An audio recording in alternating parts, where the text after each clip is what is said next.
Welcome to the Crazecast podcast run by the fans for the fans that brings you closer to the action. My name is Roxy, and today I'm joined by my fellow host Jay and Robin. Hi. Hello. To keep up with all our content, be sure to follow us on Facebook, Twitter, and Instagram, all at Craze Magazine, and YouTube, The Craze. If you enjoy our content, please consider helping support our organization through Ko-Fi. Head over to ko-fi.com/the craze, where you can donate however much you please, and we thank you so much for your support. And I can even say, even our content, our content creator sphere has changed. A lot of it has focused into Reels and TikToks, and I don't know the field there anymore, like how we used to know all of our YouTubers. Yeah, the main thing for me, since I'm the more active one, I guess. I'm trying to get there. I'm trying, Robin. I'm trying. I wasn't trying to throw you under the bus, but shit. Okay, but for me, the one thing I miss is how close the community was. Just content creation, because I didn't get into the podcast thing until last year. Yeah. Okay. So content creation wise, everyone knew everyone, right? And there's along with the generations of K-pop, there was generations of creators. Right now it's fortune creators, right? Mm-hmm. And they're doing TikTok and Instagram and stuff like that. Whereas with first and second gen, which is me and Dre and Tumin Jin Jong Ki, who just recently uploaded a video because of SHINee's comeback. I know, and I feel like that they have not uploaded in forever. They have not uploaded forever. in years. Yeah. And so it's with all the older creators, you either don't see them often or they're doing something else. Mm-hmm. Or you just don't see them at all, which is completely fine. But I miss how close knit the creator community was, because now everything's become a competition. Right. And I feel like when we started, and we started from nothing. The Craze was an idea that Connie had, and then we all got together. But we would reach out to content creators, and people were so welcoming and would be yeah, we'll have an interview for your little magazine, and then I distinctly remember the first time I met Ashley in person specifically was at KCON LA, and just how welcoming she was. She came to our booth and she was just hyping up everything about us, and I was this is it's just so nice. People are so welcoming, and that is definitely not the case anymore. Not anymore. Shout out to Ashley, because she still hypes us up till this day. Just she does. She does. So she's doing the most right now too, and I'm so proud of her. And whether it's us individually or us as the Craze, Ashley is that person. She will still hype you up and support you, and it's glad to know that there's still people within your circle that way. I just want to put that out there. Shout out to Ashley, because she is a big advocate. Yeah, she's my big sister. Shit. But if there's anyone that I still talk to from the old YouTube days, there's a handful. Mm-hmm. Literally a handful. I do not talk to anyone anymore, because everything's become a competition, and or everyone has just quit. So it's it sucks, because these people that I used to be pretty close with viewed me as competition, which, by the way, my numbers are nowhere near theirs. Why the fuck I was competition? Good question. So I'm still petty about it, okay? I'm still petty about it. And it's listen, been 6 years. It's one of those why do you feel threatened about me? That's what I'm saying. I don't like how much this space is a competition. Because if you think about it, it should be more us versus mass media. We should all be hyping each other up to continue this outlet, to continue this fan run shit. And instead of fighting each other, which just lets the mass media win. See, I get very annoyed about this, because I just want I want that collaboration space back. I want people that are open and that are helping each other, because we had nothing else back then. There was people weren't getting interviews with groups unless they were very big names, or unless they had super high reach. So I feel like it's changed in like probably since the pandemic, I would say that like fan run outlets are more likely to get interviews with like actual idol groups. And I feel like that has almost created the competition because it's like, oh, look, we're better because we got this and you didn't. And I'm like, we shouldn't be doing that. We should like everything we should all come together and like try to hype up the space that we have together. Because like the competition, there's no competition. No. None of us are like making significant money. So like it's not about people stealing money. It's all about the clout that comes with it. And clout is worthless in my opinion. So like maybe you have it for 5 seconds, but like if you want the space to survive, we need to be friends. We all just need to, work together and do our best together. Mm-hmm. And I just think that has been lost. And I don't know if that's because of TikTok. Like, I think TikTok is the root of all evil at this point, honestly. No, I definitely not agree. TikTok. I think it was in YouTube too, right? I mean, there's always going to be an element of it, but like to have it take over the collaboration part. Yeah. Like we should be celebrating each other. Like I definitely agree. Like it should be, we're in a space where we should be celebrating each other rather than trying to take us down or comparing each other. Well, this outlet A got it, but outlet B didn't. So outlet B isn't even worth the time. No, like everybody, the way how everybody curates their own content space is different. We're not the same. Yes, we do similar things, but the teams that are behind these outlets are different.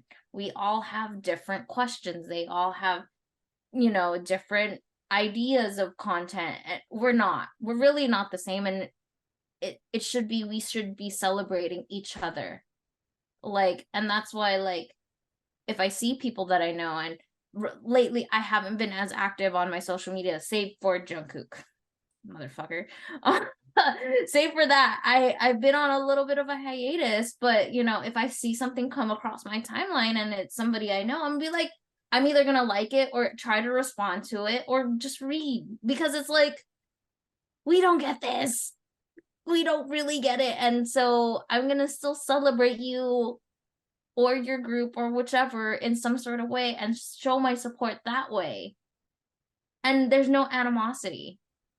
Like, if anything, I'm like, God damn, that's pretty cool. You got this interview. Or just like, wow, they got to collaborate. Yes. Is there a feeling of, I wish that could be me? Yes. I think that's anybody.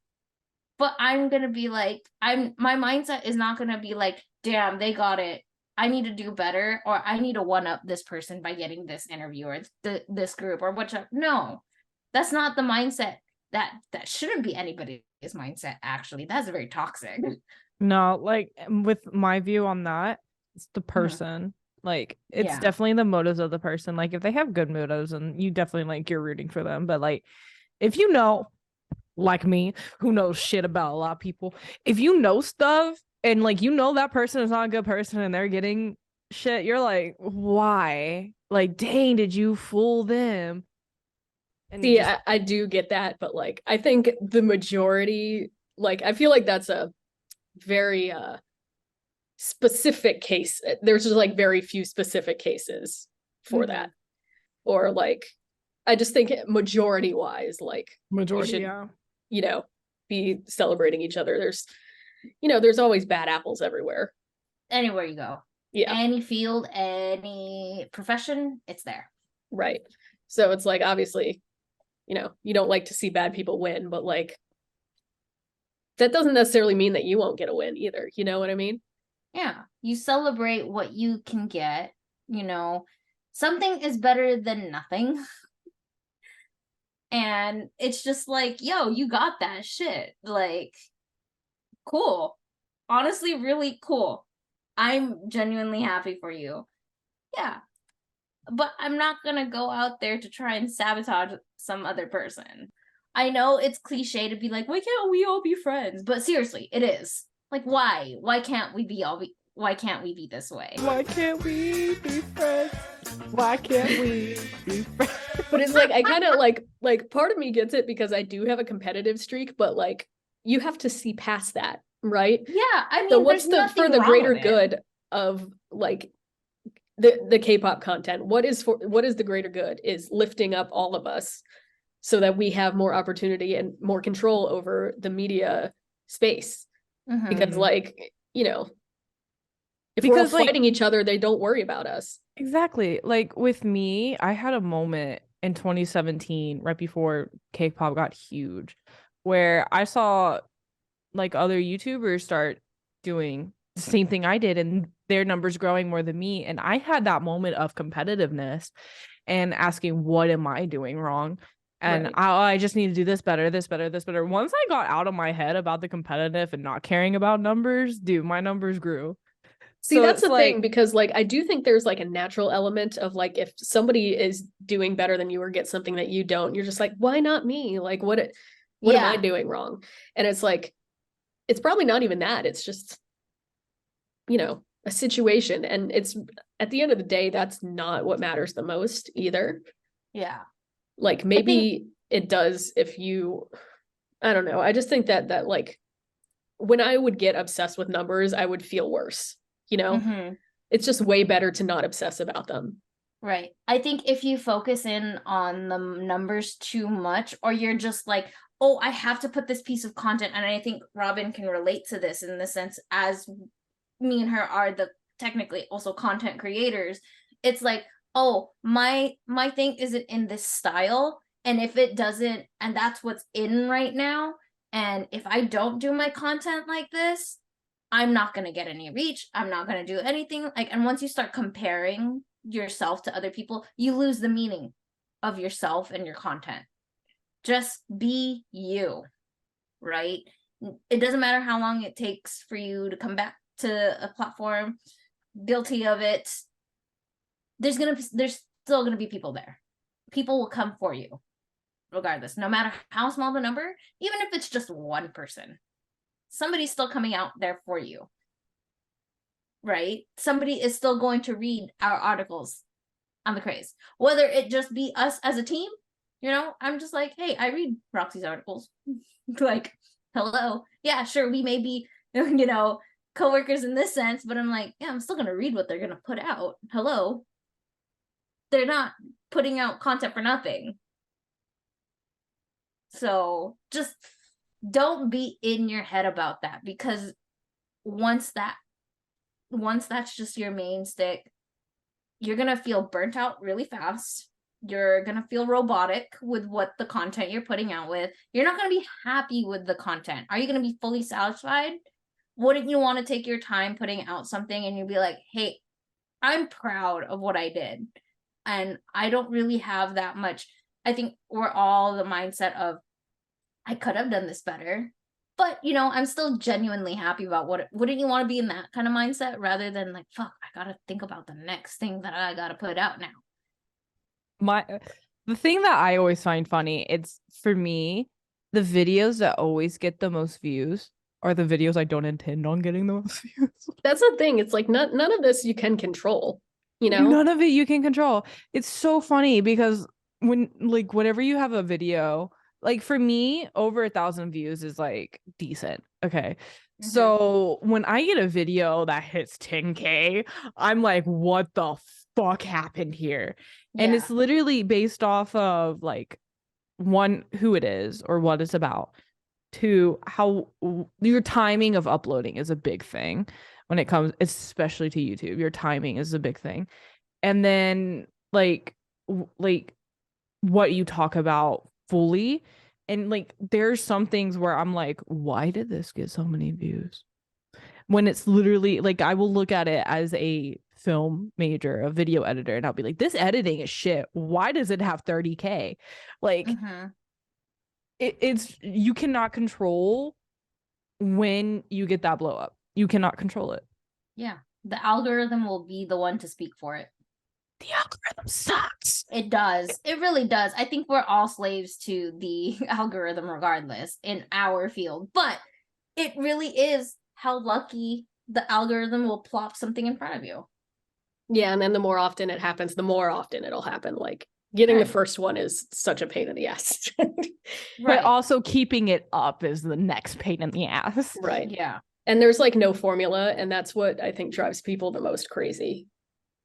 Yeah. Because the algorithm constantly changes. It does, Yeah. and like you cannot guarantee, there's not a guaranteed formula compared to like maybe some other businesses. You can figure out something that at least is gonna work sometimes or most times, but like Yeah. for us, it And just doesn't. it's just funny because people wonder why there's always like social media jobs out there, and it's like because the algorithm's constantly changing. If the person that is in charge of social media or is in charge of whatever campaign, they're not up to date with it, they're out, dude. Trust me, I've had 4 social media jobs. Yeah, I like when I got out of college, it was like, this is what I want to do. And I was quickly like, no, it's not. I'm gonna do something else. Yeah, you're very much humbled into realizing like everything, this landscape is changing